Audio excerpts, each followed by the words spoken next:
Boa tarde, pessoal. Tudo bem? Como estão vocês? Tudo certinho? Pessoal, então essa aula de hoje ela não está sendo ao vivo, tá? Ela está sendo uma aula gravada, tá? Eu já deixei gravada previamente, tá? Tô liberando agora às 2 horas, né? Quem está assistindo agora às 2 horas da tarde, que seria o horário da aula ao vivo. Por alguns motivos pessoais, eu acabei gravando essa aula, estou liberando, mas o esquema é o mesmo. Ela vai estar liberada até na sexta-feira. Qualquer dúvida que vocês tenham, pode botar nos comentários que eu venho e respondo, ok? Pode colocar aqui nos comentários aqui, pode me mandar direct no Instagram que eu respondo para vocês. Beleza? Mas vamos lá. Essa aula de hoje é uma aula bem bacana, tá? Uma aula sobre teoria das comportas e neuromatriz da dor, ou seja, as teorias da dor que a gente trabalha, né? A teoria da dor que a gente tem como a teoria atual e a teoria que vem sendo cada vez mais estudada para se tornar a teoria atual. Ela ainda não está definida como a teoria atual, a neuromatriz da dor, porque ela ainda está sob estudo, né?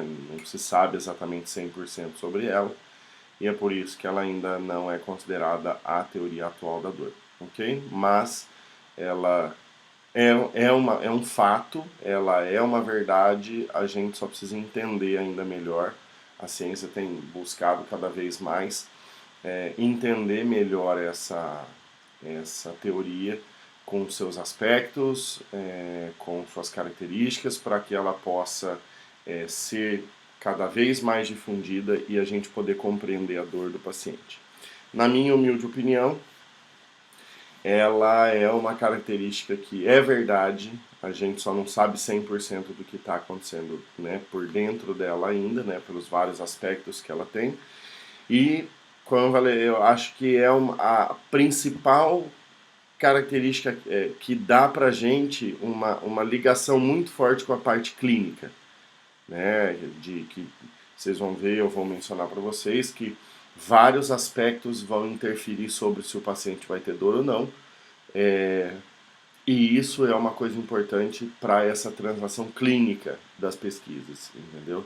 Então ela, para mim, ela reflete muito mais a parte clínica. Tudo bem? Então vamos lá.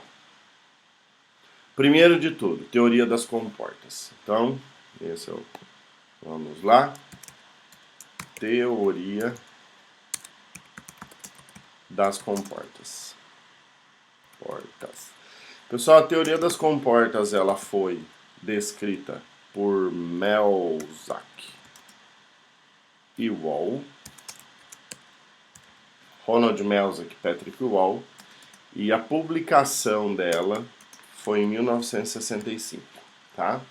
Então, eles estudavam antes, né? Estudaram bastante antes, várias teorias da dor já haviam sido ditas, já haviam sido descritas, mas a definição, assim, vamos dizer assim, a cartada final dela foi lá em 1964 e a publicação dela em 1965, ok?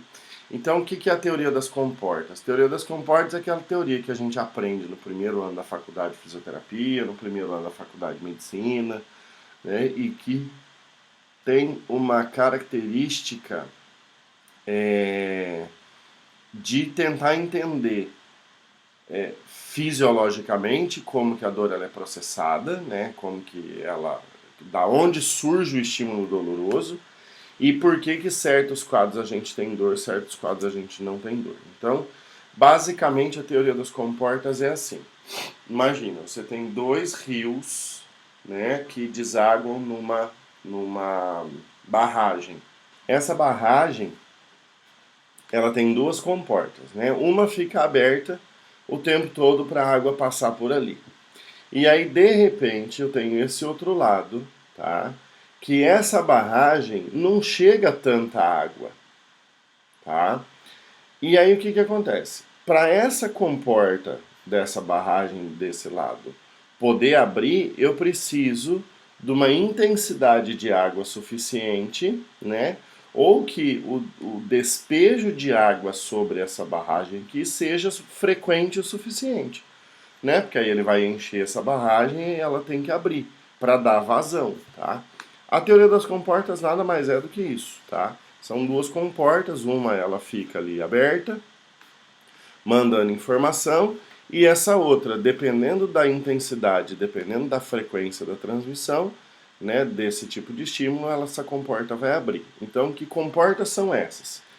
São as comportas que vêm a partir dos estímulos neurais, né, dos potenciais de ação que vêm dos receptores periféricos. Então, quando a gente tem lá os receptores periféricos que vão mandar informação, eles ficam mandando informação pelas fibras do tipo, por exemplo, né, que a gente caracteriza na dor, das fibras do tipo A delta. Então, as fibras do tipo A delta, elas ficam mandando informações sobre o que está acontecendo, tá? Então, ela manda informação sobre a qualidade dos estímulos, né, da parte inicial. Então, qualidade dos estímulos. Que está ligado aqui? Está ligado à parte de sensação, né, a sensação de frio, de calor, de tato e por aí vai. Então, assim, os termos receptores, né, etc. Vou colocar aqui, ó. Tato, pressão, né? Então, assim, quando você encosta a mão na tua mão, assim, ó, como é que você sabe que você está encostando na tua mão? Porque tem receptores aqui na tua mão que fica mandando informação lá pro teu cérebro dizendo, tem um toque na mão esquerda, tem um toque no cotovelo esquerdo. Se você pegar um isqueiro aqui e esquentar assim, é um aumento de temperatura no cotovelo esquerdo. E se você vai fazer fisioterapia, você coloca lá desse outro lado, tem lá gelo no braço direito e por aí vai. Então, essas fibras A delta, elas ficam mandando informações sobre essas qualidades dos estímulos.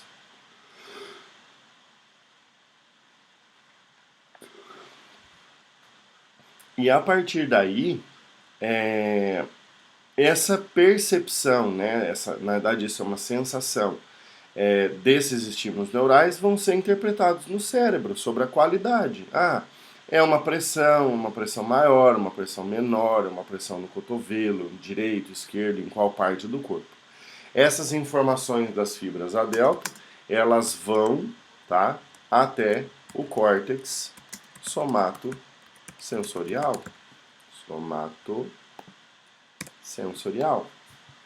Tudo bem? Então, essa é a característica da sensação que a gente tem, da sensação das coisas, como que o nosso corpo percebe as coisas, né? Assim, como que ele sente as coisas. E a partir daí, isso daí é uma das linhas, né? É um dos braços aqui do rio, né? Que está mandando informação o tempo todo. Agora, por um outro lado, a gente tem as fibras do tipo C. As fibras do tipo C, elas são as fibras nociceptivas. Ou seja, elas são as fibras que até então, né, pela teoria das comportas, elas eram as fibras que carregavam a dor.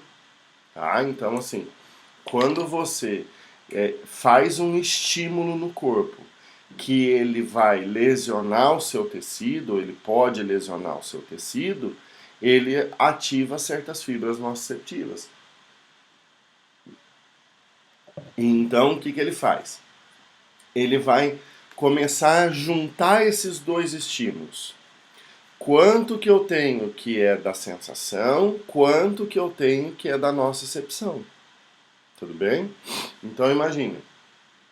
Tá vindo lá, né? Sensação, toque na mão, toque na mão, toque na mão. De repente você dá um apertão. Quando você dá um apertão, se você apertar forte o suficiente ou por tempo suficiente na mão, você pode lesionar os tecidos, você pode lesionar algumas células, algumas fibras e tudo mais. E então, quando isso acontece, quando tem essa característica, as fibras do tipo C se ativam. Tudo bem? Então, as fibras nociceptivas, elas vão identificar essa ameaça aos tecidos. A ameaça ou a lesão em si. Então, tecidos ou lesão em si. Então, ela vai avisar. ok? Então, o que acontece? Nesta somatória, quando as fibras do tipo C têm uma ativação intensa o suficiente ou frequente o suficiente, ele vai verificar quanto disso é só da sensação, da qualidade, né, do toque, da pressão, da temperatura, quanto disso pode ser nocivo. E aí, dependendo da intensidade desse nocivo ou dependendo da frequência desse nocivo, ele vai juntando cada vez mais informação. E aí o que acontece? Aquela barragem que tem lá talvez vai precisar abrir para dar vazão para essa quantidade de água. Tudo bem? Então imagina, se você tem essas comportas, né? Essa daqui tá vindo água à vontade. Tá passando lá a sensação, tá dizendo que tem toque, que tem calor, que tem pressão, que tem tato, tem tudo mais. E essa aqui que é a da dor tá fechadinha. Aí daqui a pouco vem assim, ó, você começa a apertar mais forte, mais forte, mais forte. Quando você aperta mais forte, o que está acontecendo? Tá chegando mais água dessa parte aqui. Vai chegar uma hora que para dar vazão, essa comporta vai ter que abrir. Então, dependendo do número de fibras ativas, né, das nociceptivas, dependendo da frequência de transmissão dessa fibra nociceptiva, essa comporta ela vai ter que abrir. Tudo bem? E se ela abre, isso é igual a dor. Tá? Então a teoria das comportas ela trabalha nesse sentido. Tá? Então, quando você, por exemplo, se você aperta aqui assim, ó, com força, né? Vamos pegar, se eu pego aqui uma caneta, assim, né? Tem lá uma ponta, e eu aperto com força, ou seja, é uma intensidade de transmissão muito grande. Então, na fibra do tipo C. E aí ele entende que é uma informação muito grande, que pode lesionar o tecido, ele vai abrir a comporta para avisar que está tendo esse problema, que está tendo essa ameaça, ou que está tendo já a lesão em si. Tudo bem? Ou se eu pegar essa caneta, né? Se eu pegar, por exemplo, um elástico, colocar em volta do meu braço apertado, ele inicialmente ele pode não ser, né, assim, não tem uma intensidade suficiente para gerar um dano, mas ele tem assim, pode ser um dano. E aí o que acontece? Quando você fica com o elástico lá comprimindo, que isso fica por 10 minutos, 20 minutos, 30 minutos, 40 minutos, uma hora, duas, três, o que acontece? É a frequência de ativação, ou seja, o tempo de ativação dessas fibras, ele vai começando a falar assim, ó, tem um negócio te apertando ali. Daqui a pouco esse negócio continua apertando. Daqui a pouco ele continua apertando. Daqui a pouco ele continua apertando. Aí o tecido começa a olhar e fala assim, opa, pode haver um problema aqui. Ou seja, depois de um tempo ele pode abrir a comporta da fibra do tipo C. Então, essa característica das fibras A delta e das fibras do tipo C, elas têm duas coisas que a gente precisa pensar, que são a intensidade da transmissão neural, mas também a frequência.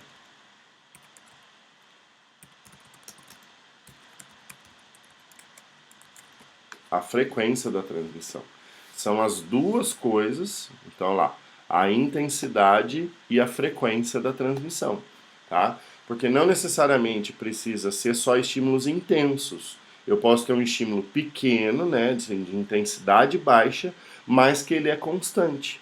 E isso faz com que ative também a fibra do tipo C numa certa quantidade. Então, é o equilíbrio entre as fibras, né, a informação das fibras A delta e as fibras do tipo C que vão me dar características se eu vou ter dor ou não. Ok? Então, quando a gente tem essa estimulação do paciente, né, assim, do paciente, né, do indivíduo como um todo, quando a gente tem estímulos diversos, quando o corpo ele acha, né, que está intenso o suficiente, ou quando ele está frequente o suficiente, ele vai abrir a comporta e aí o indivíduo tem dor, tá? Isso é a teoria das comportas, pessoal. Isso é a teoria lá de 1965, tá? Que veio para revolucionar na época, porque foi um estudo muito aprofundado sobre o que acontecia, tá? E a partir daí, muita coisa começou a ser explicada, várias características começaram a ser explicadas, tá? Então, isso é uma verdade, a teoria das comportas é uma verdade, é um mecanismo neurofisiológico, tá? Ela existe, porém, o que aconteceu? Melzack, né, que continuou estudando bastante a dor, ele começou a verificar que nem todos os quadros era assim. Porque a fibra, né, a nocicepção e a sensação, né, a teoria das comportas, ela depende do quê? Ela depende dos receptores periféricos. Né? Então, assim, se eu vou ter dor na mão, eu tenho os receptores periféricos na mão, que tem, então, uma característica que, quando eles estão, né, se eu pressionar na minha mão, eu vou ter dor na minha mão. Aí, o que aconteceu? Dentro desse contexto, dentro desses estudos de Melzack, ele pegou pacientes que tinham dor no membro fantasma e começou a verificar, pessoal, que não necessariamente ele precisava de ter o receptor, porque assim, como que uma pessoa sente dor num pedaço do corpo que ela não tem mais? Então, não fazia 100% de sentido a teoria das comportas. Tá? Ele continuou estudando. E aí chegou nos anos 80, tá?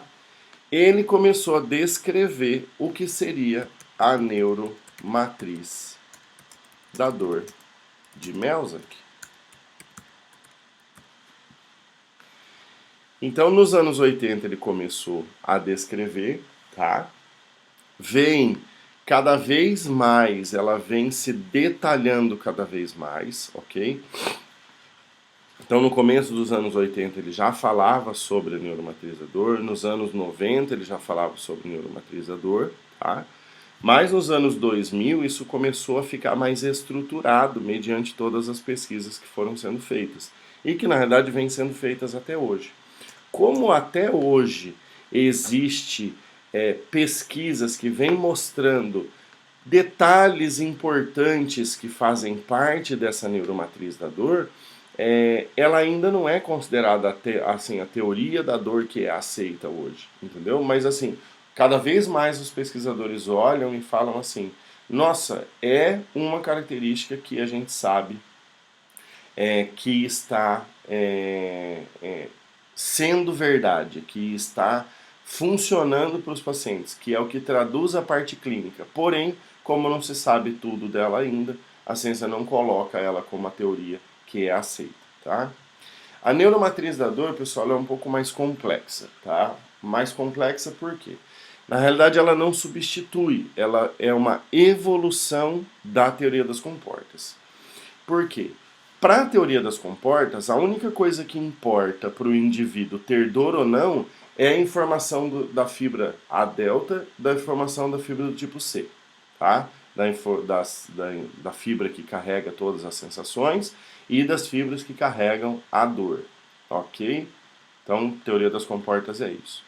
Só que aí o que acontece? Melzack, ele dividiu em 3 aspectos características que são de extrema importância para assim, o início da dor, para descobrir se existe dor ou não, tá? Essas características de início são características que já estão no indivíduo, tá? Já estão características no indivíduo e que elas têm um peso na interpretação da dor. Então, a primeira coisa que a teoria das comportas, a neuromatriz da dor, ela diz é que a dor ela é interpretada no cérebro, tá? Então, quando eu coloquei lá, né, que as fibras nociceptivas são de ameaça, né, que eu coloquei aqui em cima, aqui, né, ó, viu, ó, é uma dor nociceptiva, é uma ameaça. Na realidade, esse contexto de ameaça, ele só veio depois da descrição da teoria da neuromatriz da dor. Então, toda e qualquer ativação de fibra do tipo C é uma ameaça, tá? É uma ameaça. É uma ameaça a uma lesão do tecido ou é realmente uma lesão do tecido, mas ela é uma ameaça, ela é uma informação de um estímulo nocivo, ou seja, pode ser nocivo ou já é nocivo, tudo bem? Então, essa informação nociceptiva, ela vai ser levada até o cérebro, e no cérebro tem três esferas, tem três grandes grupos de características que interferem em se o paciente vai ter dor ou não, e se ele for ter dor, qual é a intensidade dela. Ou seja, não depende só mais de ter quantidade de fibra do tipo C ativa que já tem dor. E aí, dentro da característica da teoria dos comportas, seria assim, quanto maior a ativação da fibra do tipo C, mais dor o indivíduo tinha. Mas isso não acontece, tá? Porque a gente vê os quadros das pessoas que têm grandes lesões e que também não tem tanta dor assim, tá? Então, isso é uma das coisas que tem que ser levadas em consideração. Então, quais são essas três esferas que são de várias áreas cerebrais que estão sendo ativadas, que fazem importância nesse processamento da dor, nessa interpretação da dor no cérebro? Então, a primeira delas é a parte sensorial. Dentro dessa parte sensorial é o próprio corpo, né? É o que está acontecendo com o meu corpo. E essa parte sensorial inclui a função das fibras A, delta e do tipo C. Tá? Então, assim, a teoria das comportas, ela não sumiu, ela está agregada. Tá? No final eu vou mostrar uma imagem para vocês. Ela está agregada dentro da neuromatriz. Então, essa parte sensorial, que então estão as fibras do tipo A delta, as fibras do tipo C, mas também todas as outras informações que eu tenho sensoriais, do sistema visual, do sistema vestibular, do sistema estomatognático, das vísceras, dos pés, toda a parte sensorial contribui, tá?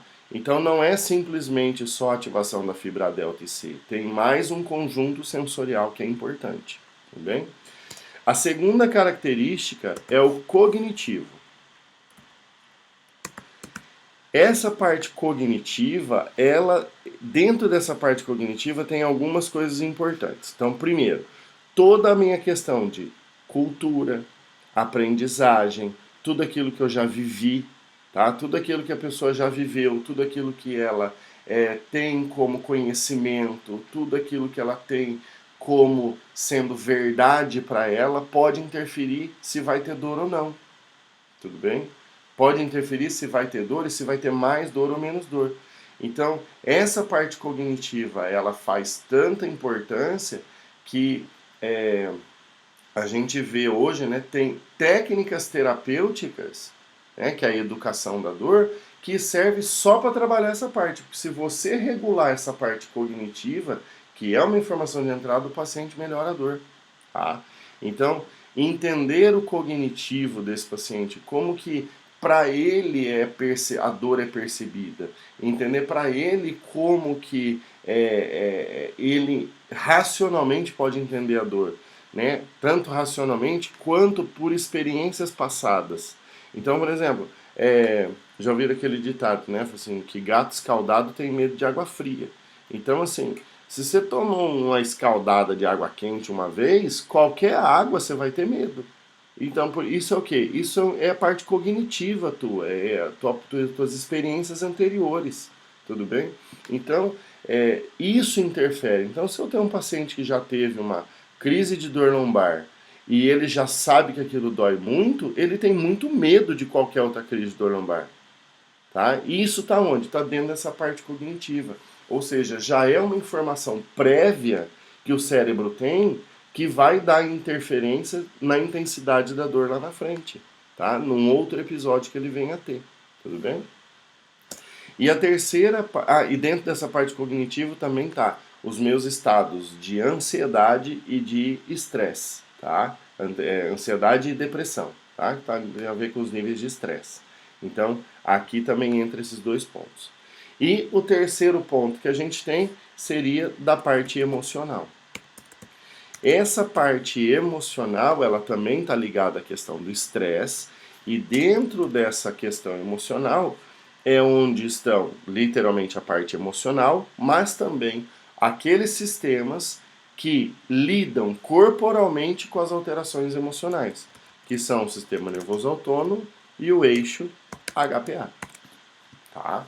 Então, alterações autonômicas, alterações do eixo HPA prévias por coisas que aconteceram antes, já são uma informação de entrada, ou seja, são informação que a partir de um novo estímulo doloroso, né, de um novo estímulo nociceptivo, vai ser interpretado mediante o que está acontecendo aqui. Então, tudo se mescla, tudo faz importância para a gente entender essa característica dessa interpretação da dor no cérebro. Então, assim, ainda continua tendo comportas. Uma vez que eu tenho ativação das fibras do tipo C suficientes, ele abre a comporta e passa a informação. Só que aí o que acontece? Quando passa essa informação nociceptiva que está passando as informações sensoriais, o que vai acontecer? Isso lá no cérebro vai ser ativado de certa forma, e o que se leva em consideração antes de decidir se tem dor ou não? Esses três aspectos. A parte sensorial, né, que vem lá das fibras A, delta e C. A parte cognitiva, ou seja, se eu já tive isso antes, se eu conheço esse tipo de coisa que está acontecendo comigo, tá? E também todo esse aspecto emocional, então o sistema nervoso autônomo e eixo HPA. Então vamos dar um exemplo. Por exemplo, lutadores de MMA, tá? O lutador de MMA, ele está acostumado a treinar da canelada em alguma coisa. Ou seja, o cara coloca um pedaço de pau lá, não sei o que, forra com um pouco de espuma e começa a dar canelada ali para poder treinar. Você concorda comigo que cada canelada que ele dá ali é um impulso que tem, é uma pressão, né? Uma pressão sobre o osso, né? Sobre o osso da tíbia, por exemplo. Então manda uma informação da fibra do tipo A delta, ó, tem uma pressão no osso da tíbia, né? A fibra do tipo C também não ativa? Também ativa. E aí o que acontece? Quando isso começa a se a gente olhasse, esse dano ao tecido teria que provocar dor. E no começo talvez provoca. Só que você faz isso 1, 2, 3, 10, 15, 20, 50, 200 mil vezes. O que acontece? O cérebro começa a entender que você está fazendo aquilo ali de propósito. A pessoa tem um objetivo com aquilo ali. Ou seja, as áreas cerebrais que estão ligadas à parte emocional, à parte cognitiva, sabem que aquilo ali é proposital. Se sabe que aquilo ali é proposital, o que acontece com a dor? Ela começa a ser reduzida. A pessoa não sente tanta dor. Por quê? Porque aquilo ali faz parte de um objetivo. Ou seja, esse objetivo não é sensorial, esse objetivo é uma coisa cognitiva, é uma coisa emocional. O cara quer ser um grande lutador de MMA. Para ser um grande lutador de MMA, ele tem que dar canelada no negócio para treinar. Para quando ele for lutar, ele poder bater e não sentir dor. Vocês conseguem entender? Então, essa interpretação que o cérebro faz não depende só das fibras que estão lá na tíbia, lá para o cara dar canelada. Tem a ver com a motivação dele, tem a ver com a característica do emocional dele naquele momento. Talvez um dia que ele está emocionalmente abalado com uma outra coisa, que aí ele vai lá dar as caneladas dele, ele começa a sentir dor naquele dia. Por quê? Porque ele tem uma interferência sobre esse processo todo. Consegue entender? Então, essas informações sensoriais, cognitivas e emocionais, elas são informações de entrada. Elas são informações que precisam ser levadas em consideração para o cérebro decidir se vai ter dor ou não.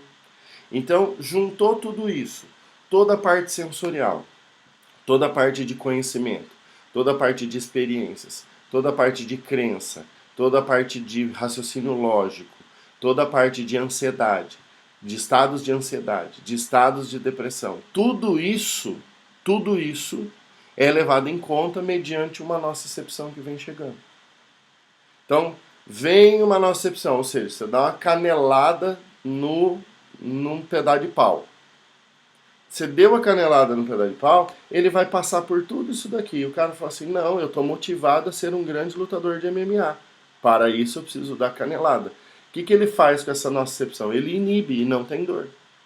Agora você, normal em casa, que não quer ser um lutador de MMA, se você dá uma escorregada, dá um passo em falso, não sei o que, e dá uma canelada numa quina da sua cama, meu Deus do céu, que dor é aquela? Por quê? Porque você não quer ser um lutador de MMA.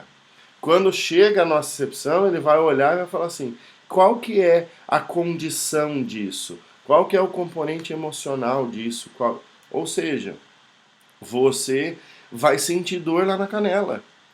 Agora, diferente de, por exemplo, você está na sua casa, vamos colocar esse exemplo.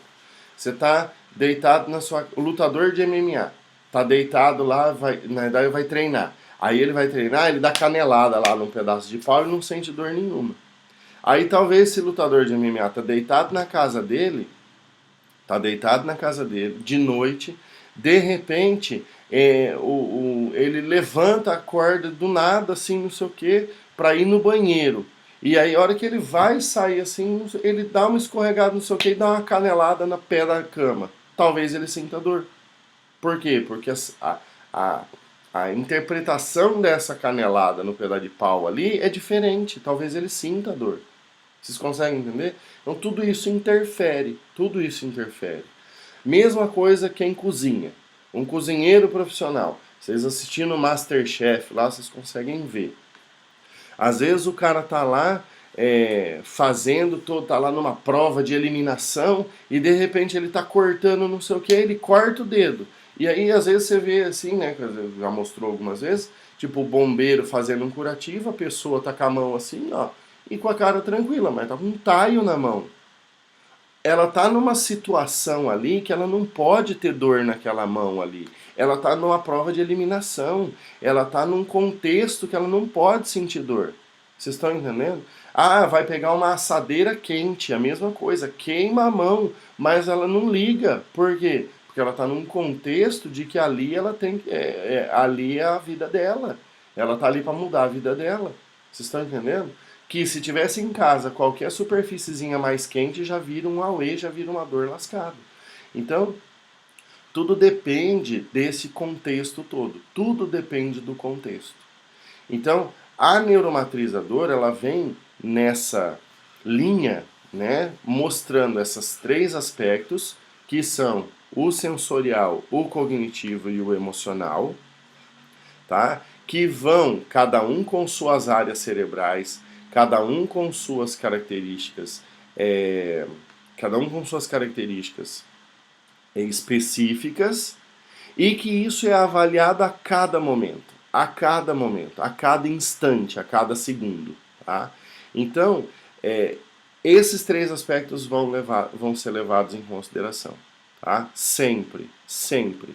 E aí é como se assim, vem a nocicepção, existe um filtro que passa por essas três características, e aí a pergunta no final é assim, quão realmente, né, essa nocicepção é perigosa?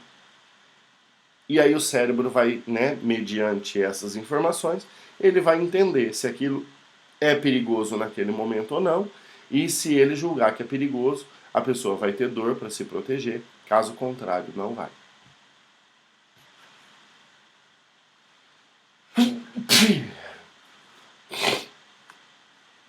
Tranquilo até aqui?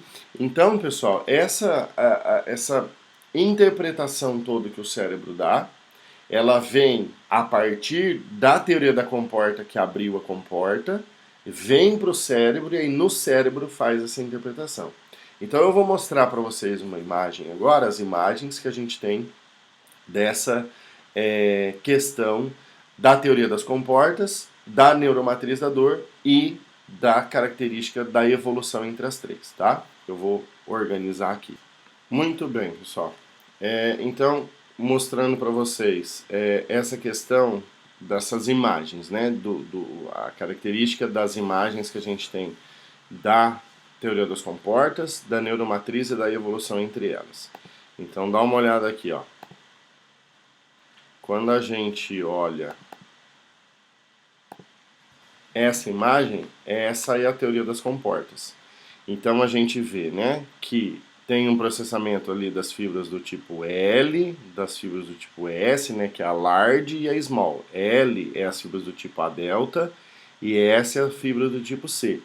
E aí o que que acontece? Eles vão mandar essas informações, tem o controle das comportas e vai ter o sistema de ação ali, que é o produto final, que seria então a dor, ok? Então essa característica da teoria das comportas. A neuromatriz, olha como que é a neuromatriz. Eu tenho esses três aspectos do lado esquerdo, onde está lá o cognitivo, né, cognitivo avaliativo, o sensorial discriminativo e o motivacional afetivo, que é o emocional. Então tudo isso são informações de entrada, são informações que fazem com que a pessoa ela tenha essas informações prévias no corpo e aí isso tem que ser feita um trabalho para que a interpretação ela vai julgar mediante tudo que está acontecendo ali, tá, naqueles três aspectos, para gerar as características de saída, tá? E olha a evolução entre elas. Então, a teoria das comportas está lá bonitinha, mas se você olhar, né, onde está essa seta azul, você vê, ó, que a teoria das comportas ela continua ali, só que agora ela faz parte de de um mecanismo muito mais muito mais evoluído, tá? Um mecanismo muito mais ligado a várias características que estão que fazendo parte da interpretação. Ou seja, não é simplesmente o tecido que importa. Agora eu tenho meu emocional importa, meu cognitivo importa, tá? E o meu próprio sensorial importa. Então essa é a grande característica. Você precisa entender nesse paciente que talvez, num determinado momento, numa lesão, ele vai ter dor e em outro momento da vida dele ele não vai. Tudo bem? Então, essa característica, essa identificação, isso precisa ser analisado. E a gente pega a maior parte dessas informações na anamnese. Vamos fazer uma boa anamnese, perguntar o que está acontecendo. Da parte motivacional desse paciente, né, emocional. Tem que perguntar para ele o que está acontecendo com ele em relação à parte sensorial e tem que ver a parte ligada à cognição. Como que ele lida com aquilo? Como que ele entende aquele tipo de dor? Que aquilo é um negócio ruim para ele, que aquilo é uma forma de proteção. Então, essa parte cognitiva do indivíduo também funciona muito. E uma das coisas que a gente precisa prestar muita atenção é que a neuromatriz da dor nos traz uma característica que é o seguinte, que as informações de saída não são somente dor. Dor é uma das informações de saída. A gente, além da dor, vai ter mudanças do tônus, a gente vai ter mudanças imunológicas, a gente vai ter mudanças aos níveis de estresse e também mudanças aos níveis hormonais. Mudanças aos níveis hormonais. Então, pessoal, quando a gente fala, sabe aquele teu paciente que tem assim, ó, ele não tem dor no pescoço, mas ele tá com os trapézios assim, ó, trapézio tá aumentado o tônus, talvez esse cara tenha uma nocicepção. Por um motivo ou outro ele não sente a dor, mas o tônus tá variando. O teu paciente que talvez tenha uma alteração imunológica, o teu paciente que talvez não está regulando direito essa parte imunológica, está com gripe que dura muito tempo, essas coisinhas podem estar ligadas a essa alteração toda, entendeu? Pacientes que têm alterações de dor crônica podem levar a quadros de depressão. Então, assim, isso tudo está ligado. Todos esses aspectos aqui, esses aspectos, o sensorial, né, o cognitivo e o emocional, eles vão estar ligados para todas essas características. Então, o que eu quero dizer com isso? Que a gente precisa prestar atenção no paciente e que talvez ele chegue ali para a gente com uma dor que talvez não tenha uma explicação física, não tenha uma lesão física, mas ele pode estar tendo essa dor. A gente não pode julgar o paciente pela dor que ele tem ou pela dor que ele não tem, ou pela intensidade da dor que ele tem ou pela intensidade da dor que ele não tem, porque dependendo de várias situações ele pode ter mais ou menos dor, tudo bem? Então, não podemos julgar os pacientes se ele tem dor ou não e se eles têm a intensidade da dor exacerbada ou não, tá? A gente precisa entender isso. Porque a própria definição da dor traz pra gente de que eu posso ter uma lesão tecidual real ou em potencial. Uma lesão que ou parecer ter uma lesão. E isso, pessoal, dependendo do componente cognitivo e emocional do indivíduo, ele pode ter uma dor extrema, simplesmente por quase não ter nada. Então, não podemos julgar o nosso paciente em relação a quanto ele tem de dor, o quanto ele deveria ter de dor, porque isso tem a própria neuromatriz, a própria teoria da dor que está sendo estudada hoje, fala pra gente que isso pode ser variável. Tudo bem? Então, qual é a grande característica, né, da teoria da neuromatriz hoje? Que a teoria das comportas continua valendo, ela continua funcionando, porém, a intensidade da dor, né, se vai haver dor e a intensidade da dor, elas são moduláveis pelo minha característica sensorial, cognitiva e emocional. Tudo bem? Então, pessoal, dentro dessas três características, precisa entender como está seu paciente. Porque trabalhar sobre essas três características, sobre normalização autonômica, sobre normalização do eixo HPA, e na fisioterapia a gente tem um monte de técnica que faz isso. A gente tem que trabalhar sobre a parte sensorial, ou seja, tem que corrigir o problema, tem que corrigir a disfunção, tem que corrigir a nossa excepção inicial. Então vai fazer um trabalho disso. E da parte cognitiva é ensinar o teu paciente. Ensinar que ele precisa continuar se mexendo, continuar se movendo, que repouso não é tão bom assim. Precisa ensinar ele que a dor ela pode ser muito grande por um problema pequeno. Ela pode ser pequena por um problema muito grande. Então, o paciente tendo a consciência disso, né, a parte cognitiva disso, auxilia bastante. Então, tratar o problema, sim. Tratar o cognitivo, sim. Tratar o emocional, sim. Tudo bem? Né? Quando eu falo emocional, nesse caso talvez é o emocional mesmo, que aí o paciente vai lá para o psicólogo, para o psicoterapeuta, ou a gente vai utilizar as técnicas de regularização autonômica e do eixo HPA que a gente tem aí no mercado. Então a gente tem várias técnicas que fazem isso, eu não vou ficar citando nomes aqui, tem muita técnica que faz isso, ok? Então, prestar atenção no seu paciente é a melhor característica. Entender que talvez o nível cultural dele vai interferir nele melhorar mais rápido ou mais devagar. Entender que o nível cognitivo desse paciente vai interferir mais ou menos. Então, tudo isso vai interferir no processamento da dor e, logicamente, isso tudo interfere no seu processo de tratamento. Beleza, pessoal? Muito bem. Pessoal, mais uma vez queria agradecer vocês pela atenção de vocês, ok? Vocês estão tendo essa aula então gravada, lembrando que ela fica disponível somente até sexta-feira eu tiro do ar. Qualquer dúvida que vocês tenham, deixa aqui nos comentários no vídeo aqui no YouTube ou manda um direct lá no Instagram para mim, @lisandrocess. Sexta-feira, 1h15, a gente tem live, tá? Como sempre. E segunda-feira que vem, 2 horas da tarde, mais uma aula ao vivo aqui no YouTube. Beleza? Pessoal, muito obrigado pela compreensão dessa aula não ser ao vivo. Mas, semana que vem, estamos ao vivo de novo. Sexta-feira, 1h15 no Instagram. E aproveitem essa semana para pegar esse conteúdo e entender essa questão da dor nos seus pacientes. Muito obrigado mais uma vez. Um bom dia, uma ótima semana. Fiquem com Deus e até a próxima.